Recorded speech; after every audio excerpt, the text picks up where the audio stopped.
coverage unit, getting down and covering. There's a lot that goes into that. And I don't know where we stand in the country, but that would be nice to get. It's a good category to lead the nation in because the punt game is huge in the field position battle. For a sophomore, he's a pretty strong guy. You got punting. He's doing a very good job. He seems comfortable doing both styles of punting as well, that rugby style and that He's regular. actually more comfortable rugbying, and so that's his, as an Aussie, Australian rules football player, I think that's more conducive to what you do in that situation. This is almost like with the second bye week. Fields has the feeling of the bowl practices of the scout team being out here a little bit longer, a little bit more development time. Is that kind of what your thoughts were? That's something we try to do each bye week. It's not just unique to this one. We try to get the young guys some extra work. And like I said, I think that the rest of the country does about the same thing. Any names that are kind of standing out? With the developmental? Yeah.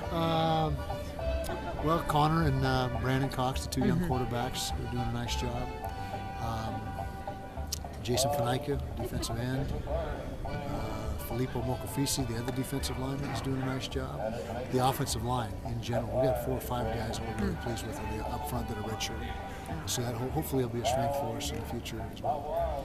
Can you say anything about Wesley Tonga? Is he back? Not back yet. No, we're still waiting. We'll see where he is on Monday.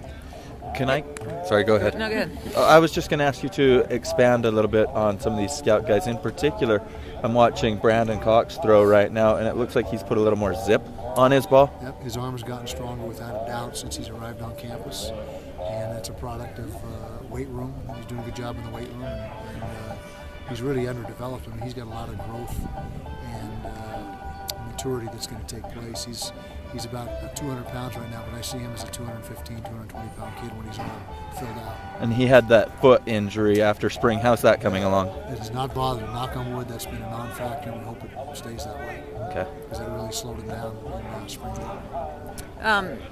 You mentioned you're going out recruiting as a team or coach's staff. What are the positions that you're kind of looking at? The primary positions are the perimeter, wide receiver, safety, corner. The skill guys on both sides of the ball. That is, without a doubt, the top priority. Must feel pretty good about the offensive line if your developmental team's looking at. We only have a couple, looking for a couple offensive linemen this year and 2 or 3 defensive linemen, but really the vast majority of the scholarships will go to corner, safety, wideout. What?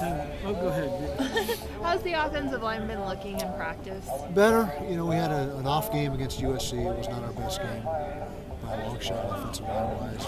Now, I give them credit. They got an exceptional front 4 and a very good front 7. But we know we need to improve there. And we've had good play up until the last couple of games with the offensive line. So no moving anybody around, just tightening things up? Tightening things up.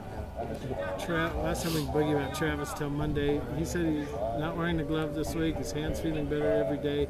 I imagine the hope is by Monday, some rehab and all that over the weekend, that he'll be feeling really good. That's our hope, and he's throwing the ball much better this week than he was last week, and hopefully by Monday it'll be a complete non-factor. Will that trip back home help him out mentally? He's okay mentally. He's had a good practice today and good practice yesterday. He's throwing the ball with confidence, and so I don't think it'll hurt him, but I'm not sure that he really is in a bad place mentally right now. I think he's okay. I'm interested to hear you say that with the amount of interceptions that he's thrown against Pac-12 opponents. How does a kid that young bounce back like that quickly? You're just tough enough to understand that that's part of the growing pains, and a lot of those, as we've talked about a lot, were not on him. I mean, of the interceptions, I'm going to say half were tip balls and things, getting hit as he was releasing. And so if we had a whole bunch of bad decisions and bad throws, that'd be a lot more concerning than what has transpired.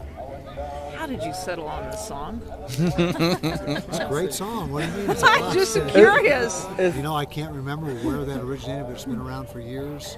It might have originated with the strength. I mean, I like Johnny Cash, but...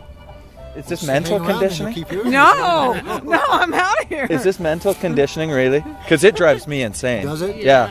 Well, if it were you, too. I didn't even know it was playing until you just said it. See, when you're here long enough, it just kind of We've got to go back and work with these interviews afterward, and it pounds away afterward as well. This morning, the first time we did it was in the weight room, developmental during bye week. The strength coaches decided to play it over a loop, continuous, and that's where the baby was born.